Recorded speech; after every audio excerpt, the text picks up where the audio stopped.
आप क्या कर रहे हैं नाथ? चलते समय महाराज ने मुझसे कहा था, सुमंत ले जाना, बन को दिखलाना, ना करना दिलना सागर ने, सुरसरी नहवा लौटा लाना, तो 4 दिनों के बाद ने। इसलिए हे प्रभु, इसलिए राम से लौट चलो, पिता जीवित हो जाएंगे। वे अपने हाथों से अपने बेटे को ताज पहनाएंगे। हे प्रभु, मेरी बातों को मान जाइए, वापस अयोध्या लौट चलिए प्रभु, लौट चलिए। प्रजा की आज्ञा थी कि राम वन को जाए। हाँ नाथ, यह आप कैसे बातें कर रहे हैं?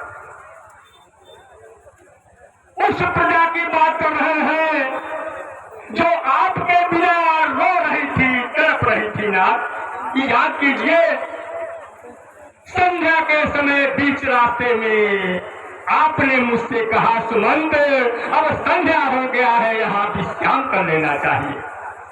आपने रथ को रुकवाया प्रभु, और जब अर्धरात्रि हो गया, सारी प्रजाएं सो गई, तो आपने मुझसे कहा, सुमंत रथ को ऐसे निकालिए जैसे मालूम हो कि यहाँ रथ के पहिए का निशान तक न मिले, और हम लोग यहाँ से वापस चले जाए। हाँ प्रभु, थोड़ा देखिए नाथ, उन प्रजा के बारे में सोचिए। जब प्रजा जगी होगी तो नाथ आपके बिना बेचैन होगी, तड़प रही होगी नाथ।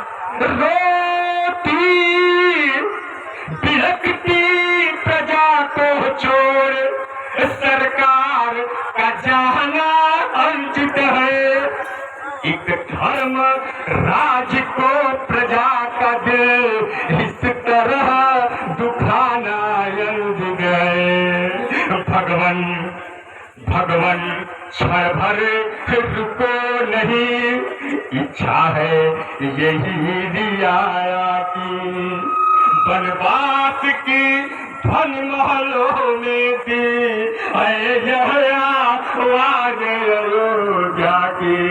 हे नाथ, इसलिए राम हे लौट चलो, प्रजा जीवित हो जाएगी।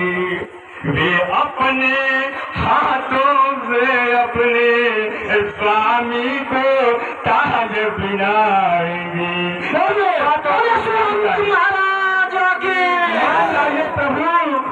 वापस अयोध्या लौट चलिए ना, लौट चलिए। मंत्री मंत्री बूढ़े मंत्री, यदि हमको आप चाहते हैं तो उस चाहत के नाते से तुमसे बस यही मांगते हैं, जितना जल्दी जा सकते उतना जल्दी घर जाओ तुम। 14 वर्ष के लिए तात इस राघव को बिसराओ तुम। हाँ प्रभु, आप मुझे वापस लौटा रहे हैं नाथ। किस तरह से मैं वापस चला जाऊं प्रभु, किस तरह से जाऊं मैं? हे नाथ, याद कीजिए, सोचिए प्रभु, जरा उस अपने छोटे भाई भरत के बारे में सोचिए ना। बिना भरत के आप अकेले रह नहीं सकते थे। जब कभी